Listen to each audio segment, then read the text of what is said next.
2020 μοντέλο, 480 άλογα,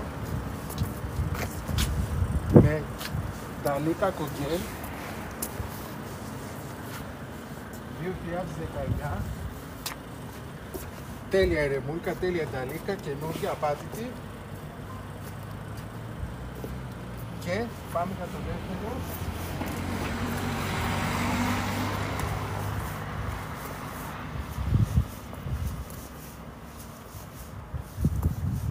Άλλο ένα τάφ, χαμηλό, σειρώμενο.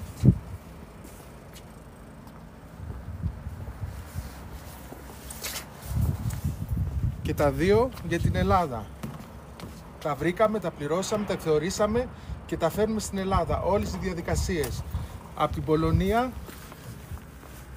την παγωμένη, από μία από τις μεγαλύτερες μάντρες στην Πολωνία. Εδώ. Και επίσης,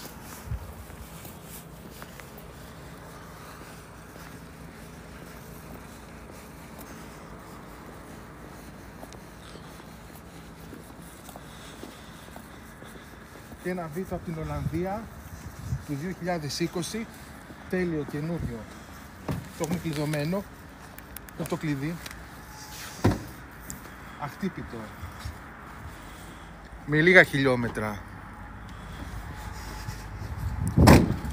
Τέλεια τιμή, full extra, air condition, ναύι, χειροκίνητο. Για τον σιδερά, για τον εργάτη. Κιλιάν συντόμως. Και τα δύο Volvo τα κόκκινα εκεί για την Ελλάδα. Γεια σας από την παγωμένη Πολωνία, τα λέμε Ελλάδα.